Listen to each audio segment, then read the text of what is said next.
Hello everyone, good morning. Welcome to my channel simple blog. আজ রবিবার, সকালে উঠেছি। আজ একটু তাড়াতাড়ি উঠেছি কারণ রাজের আজকে ড্রয়িং স্কুল একটু তাড়াতাড়ি ছিল, এই জন্য উঠে আমি সব কাজ সেরে নিয়েছি।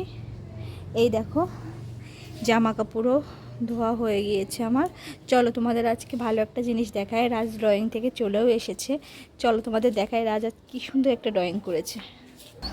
এই দেখো, রাজ আজ কি সুন্দর একটা ড্রয়িং করেছে, দেখেছো?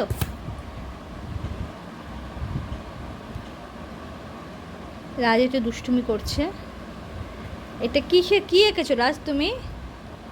এটা হ্যাঁ, ফল। ফল।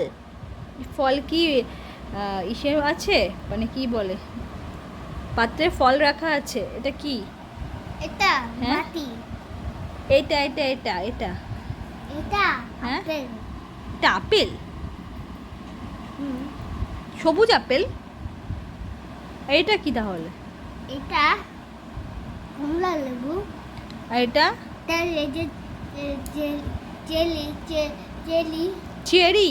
চেরি। হ্যাঁ, এটা এই দুটো কলা। এটা এটাও চেরি। এই পাশে সেম। এটা অরেঞ্জ, এটা গোয়াবা, এটা চেরি, এটা ব্যানানা, আর এটাও চেরি। খুব সুন্দর হয়েছে। রাজ আজকে এটা ড্রয়িং করেছে। এটাই হোম টাস্ক করতে বলেছে না? ঠিক আছে।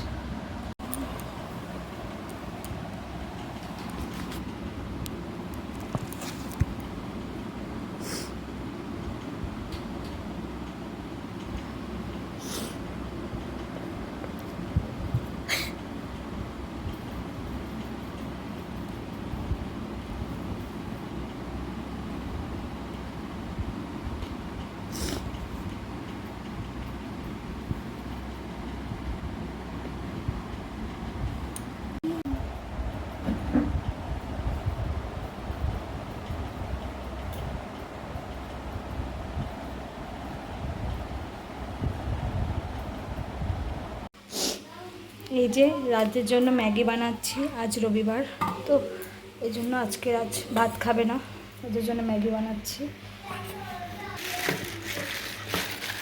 বড়মশাই বাজার থেকে বাজার করে নিয়ে এসেছে, চিকেন এনেছে, আর এদিকে চিংড়ি মাছ নিয়ে এসেছে। এই যে মাংস এনে চিংড়ি মাছ নিয়ে এসেছে, আর এই চিকেন নিয়ে এসেছে। চিকেন নিয়ে এসেছে, বড়মশাই বাজারে গিয়েছিল আজকে রোববার। চিকেন, এই যে চিকেনগুলোকে ভালো করে ধুয়ে নিয়েছি, আর চিংড়ি মাছগুলো খুব কম পরিমাণে, এটা শুধু ফ্রাই করার জন্য এনেছি। চিংড়ি মাছগুলো আমি খোসাটা ছাড়িয়ে নিয়েছি, এই জন্য এখন অনেক ছোটো মনে হচ্ছে। প্রত্যেকটা চিংড়ি মাছের খোসা ছাড়িয়ে নিয়েছি খুব ভালো করে।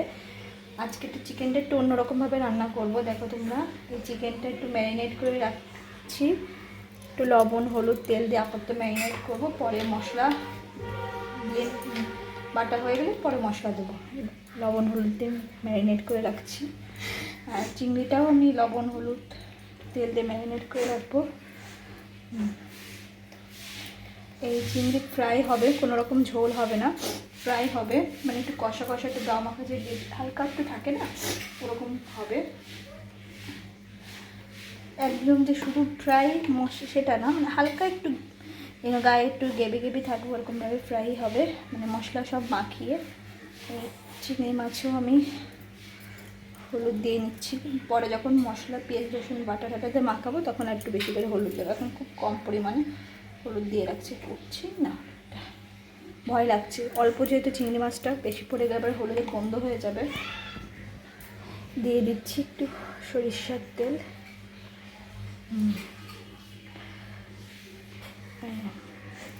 দিয়ে দিচ্ছি।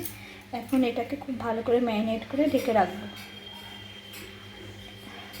তারপর ঢেকে রেখে এখন আমি পুজো টুজো দিয়ে এসে তারপর রান্নাটা করব।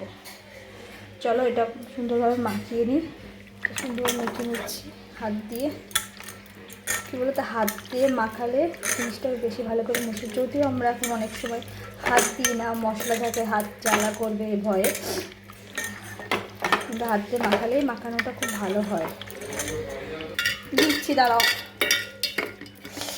কালকে রাতে বাজার করে নিয়ে আসার পরে আর এই কোর্টে কিছু ঢালা হয়নি, এই যে জন্য আজকে ঢেলে নিচ্ছি ছাতু।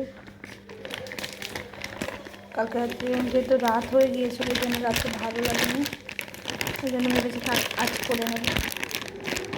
কোর্টে ঢেলে নিচ্ছি ছাতু। এই যে মা ছাতু এর মধ্যে করে নিয়েছে, ঢেলে নিয়েছে। চলো তোমাদের সঙ্গে পরে কন্টিনিউ করি। এই যে এখানে পোলাও রান্না করা হয়ে গিয়েছে। আজকে আর বাসন্তী পোলাও করিনি, আজকে নর্মাল যে সাদা পোলাওটা হয় এটা করেছি।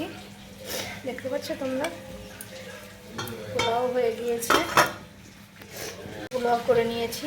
নর্মাল সাদা পোলাও, বাসন্তী পোলাওটা আজকে করিনি। হয়ে গিয়েছে সুন্দর, দেখো ঝরঝরা হয়েছে খুব।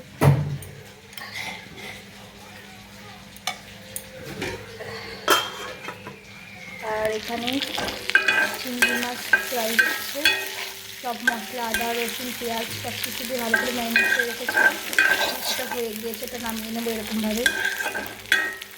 আর এখানে চিকেন ম্যারিনেট করে রেখেছি, এখন বাটনা কষিয়ে চিকেনটা করবো। সবাই ভালো থেকো, সুস্থ থেকো, সাবধানে থেকো। ভালো লাগলে একটা লাইক কমেন্ট শেয়ার করে দিও। চলে আসবো পরে নতুন একটা ভিডিও নিয়ে।